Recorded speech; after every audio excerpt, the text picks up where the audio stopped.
안녕하세요. 2020년 1월 4일 월요일 아침입니다. 오늘도 하나님 아버지께서 주시는 큰 은혜가 우리와 함께하기를 기도합니다. 사랑과 은혜가 많으신 하나님, 새해에 주님께서 주시는 말씀의 인도함을 받고 성령님 안에 거하는 삶 살게 하여 주시옵소서. 예수님 이름으로 기도합니다. 아멘. 여러분 잘 지내셨나요? 오늘은 요한 1서 2장 28절에서 3장 10절 말씀을 함께 묵상해 보기를 원합니다. 지금 요한 사도는 계속해서 초대교회 성도들을 향해서 어떻게 말세에 하나님을 믿는 신앙을 지키며 살아갈 수 있을지에 대해서 이야기하고 있는 것을 보게 됩니다. 오늘 말씀을 보면 마지막 때에 적 그리스도가 나타날 것이고 또 적 그리스도에게 현혹되지 않기 위해서는 깨어 있어야 한다는 것을 이야기합니다. 여러 가지 말들을 하는데요. 첫 번째는 자녀들이여 라고 이야기하면서 항상 그리스도 안에 머무르십시오라고 이야기합니다. 항상 머물러라. 그만큼 우리가 어디에 머물고 있는지가 중요하죠. 우리의 육신이 어디에 머물고 있느냐가 중요하고 우리의 마음이 어디에 머물고 있느냐가 중요하고 우리의 영이 어디에 머물고 있느냐가 굉장히 중요합니다. 요즘 정신을 차리고 있지 않으면, 의식적으로 깨어 있지 않으면 우리도 모르게 하나님을 반대하는, 하나님을 대적하는 그런 세력이 만들어낸 문화, 사상에 빠져들기가 너무 쉬운 거죠. 편안함도 마찬가지입니다. 세상은 지금 편안함을 우리에게 강요하고 편안한 것이 최고인 것처럼 이야기하면서 편안하게 사는 것이 우리 인생의 전부인 것처럼 우리를 그렇게 몰아가고 있는데요. 하나님께서는 우리에게 의미를 주시고 그 부르심을 따라 사는 삶을 통해서 의미를 갖고 사는 삶을 살기를 원하신다는 것을 우리는 알아야 한다는 것입니다. 그러면서 이렇게 이야기합니다. 항상 그리스도 안에 머무십시오. 그리스도 안에 머문다는 게 뭘까요? 첫 번째는 복음 안에 머문다라는 것입니다. 적그리스도는 하나님의 복음을 대적하는 사람들입니다. 은혜로 구원받는 것이 아니라 행위로 구원받는다라고 이야기하거나 또는 영원한 세상은 없다, 이 땅이 전부다라고 이야기하는 이 모든 것들이 하나님을 대적하는 것들이라는 것을 알아야 합니다. 또한 그리스도 안에 머문다는 것은 말씀 안에 머문다는 것입니다.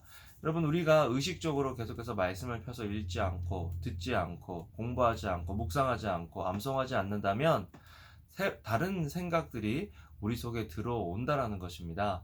말씀 안에 거할 때 우리는 죄를 짓지 않고 선을 행하며 살아갈 수 있는 그런 씨앗들이 우리 속에 심기는 거죠. 지식이 있어야 하나님을 사랑할 수 있습니다. 지식 없이 하나님을 사랑하는 사람들은 자기 감정에 치우쳐서 자신들이 좋을 때는 하나님을 사랑한다고 하고 또 뭔가 조금 일이 안 풀리거나 자신들이 원하지 않는 일들이 주변에 일어나면 하나님을 원망하는 것들을 보게 되는데요. 그런 사람들은 적그리스도의 좋은 먹잇감이 되는 거죠. 어떤 상황 속에서도 하나님 말씀 안에 거하는 삶이 필요합니다. 또한 복음 안에 거한다는 것은요, 사랑 안에 거한다라는 것입니다. 여러분, 우리가 말세에 나타나는 특징 중에 하나는 돈을 사랑하고 사랑이 식어진다라고 이야기를 하는데요. 우리가 지금 사랑하고 있는 것이 무엇인지 점검하고 2021년 새해에는 그리스도 안에 거하는 저와 여러분들이 되기를 소원합니다. 또한 말세를 살아가는 사람들에게 중요한 것은 자녀 의식입니다. 우리가 깨어 있는 것이 필요하다고 말씀드렸는데요. 내가 하나님의 자녀다라고 우리를 인식하고 깨어 있을 때 이 땅에서 하나님의 자녀답게 살아갈 수 있게 된다라는 것입니다. 1절을 보면요. 요한일서 3장 1절에 이렇게 이야기합니다. 보십시오. 아버지께서 얼마나 큰 사랑을 우리에게 베풀어 주셨습니까? 2장 28절도요. 그러므로 자녀들아 또 하나님 아버지라고 표현하면서 우리와 하나님과의 관계는 아버지와 자녀의 관계다라는 것을 강조하여 이야기하고 있는 것들을 보게 됩니다. 여러분, 말세에 우리가 기억해야 될 것은 우리는 하나님의 자녀라는 것입니다. 자녀들은요, 돌아갈 곳이 있다는 거예요. 본향이 있다라는 것입니다.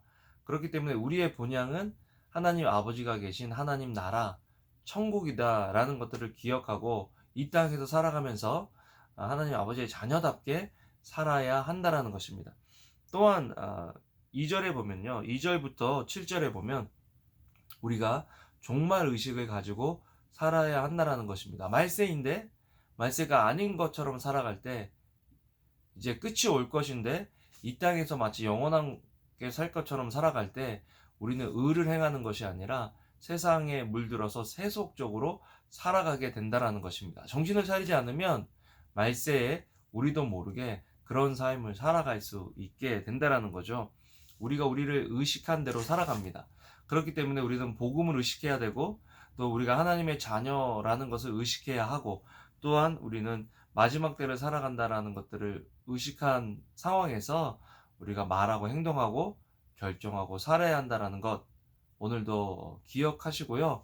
2021년을 살아갈 때 주님 제가 주님의 임재의식 속에 또 종말의식 속에 또 자녀됨의 의식 속에 제가 살겠습니다라고 결단하고 살아가는 저와 여러분들 되시면 좋겠습니다. 여러분 실수할 수 있거든요. 근데 실패는 없습니다. 왜? 우리는 과정 속에 있기 때문이죠. 하나님의 자녀로 살아간다는 것은 실수해도 우리를 사랑해 주시는 하나님이 계시기 때문에 실패하진 않습니다. 여러분 실패감에 포기하지 마시고 오늘도 하나님을 의지하면서 주님의 자녀답게 살아가려고 다시 결단하는 귀한 하루 되기를 주님의 이름으로 축복합니다. 기도하시겠습니다. 사랑과 은혜가 많으신 하나님, 우리는 말세를 살아가고 있습니다. 하나님, 정말 세상의 끝을 살아내고 있는 저희들이 복음 안에 살고 또 자녀 의식 속에 살고 또 종말의 의식 속에 살아서 하나님께서 기뻐하시는 자녀의 모습으로 살아갈 수 있도록 힘과 능력과 은혜를 더하여 주시옵소서. 감사를 드립니다. 예수님 이름으로 기도합니다. 아멘. 아멘. 여러분 올 한 해도 힘을 내시고요. 주님의 이름으로 사랑합니다. 감사합니다.